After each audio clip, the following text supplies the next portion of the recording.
હેતુસ kitchen.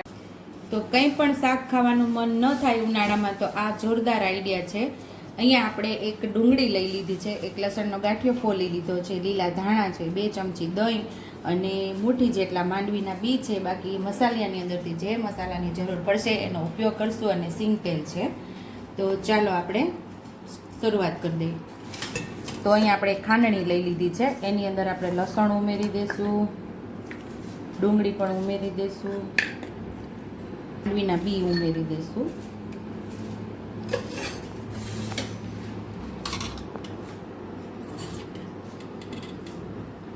એક ચમચી લાલ મરચું પાવડર, 1 ચમચી ધાણા જીરું પાવડર, થોડું 1.5 ચમચી જેટલું લાલ મરચું પાવડર ઉમેરશું અને આપણે જે દહીં લીધું છે એ પણ આમાં ઉમેરવાનું છે। પહેલાં આપણે થોડું આને ખાંડી લઈશું।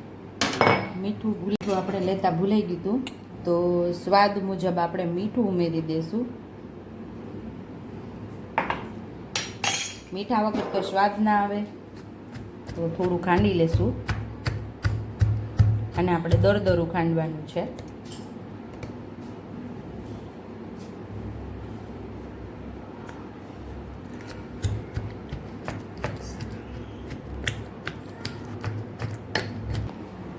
થોડા લીલા ધાણા ઉમેરી દઈશું। હવે આપણે આ બધું દરદરું ખાંડવાનું છે। અહીંયા આપણે દરદરું બધું ખાંડી લીધું છે। હવે આપણે વઘાર કરવાનો છે।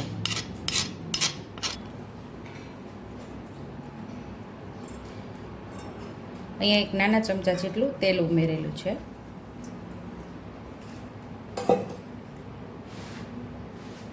અહીંયા આપણું તેલ ગરમ થઈ ગયું છે, તો જીરું ઉમેરી દઈશું।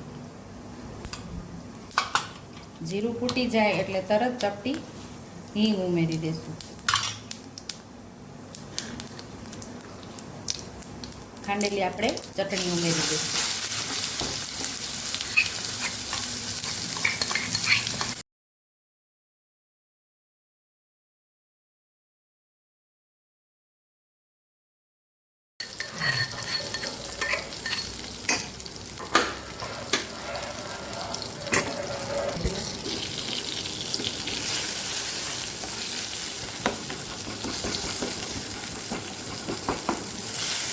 સરસ આપણે સાતળી લેવાનું છે।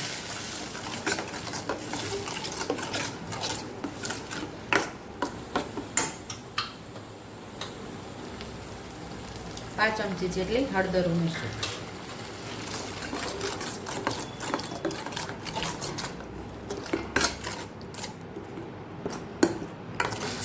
સરસ આપણે સાતળી લેવાનું છે। આમાંથી તેલ છૂટું પડે ત્યાં સુધી આપણે મસ્ત એવું સાતળી લેવાનું છે।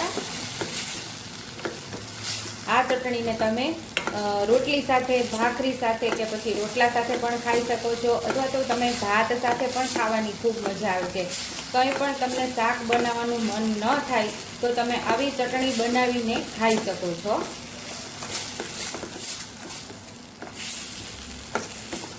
તો અહીંયા આપણી ચટણી મસ્ત એવી સતળાઈ ગઈ છે। જો તેલ સાઈડમાંથી સેપરેટ થઈ ગયું છે એટલે કે છૂટું પડી ગયું છે, તો થોડા લીલા ધાણા પાછા ઉમેરી અને આપણે મિક્સ કરી લઈશું।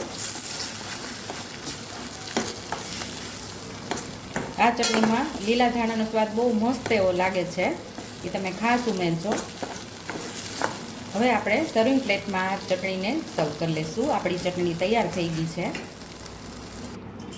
સુપર ટેસ્ટી એવી ચટણી આપણી તૈયાર છે। શાકની પણ જરૂર ન પડે એવી ચટણી તૈયાર છે। ઉપરથી આપણે લીલા ધાણાથી ગાર્નિશ કરી દઈશું। જો તમને મારી રેસીપી પસંદ આવી હોય તો મારી રેસીપીને લાઈક કરજો, શેર કરજો, હાઈપ કરજો, સબસ્ક્રાઈબ કરજો, બેલ આઇકોનને દબાવતા ભૂલતા નહીં અને કમેન્ટ બોક્સમાં કમેન્ટ કરજો કે મારી રેસીપી આ ચટણીની તમને કેવી લાગી। તો આવજો।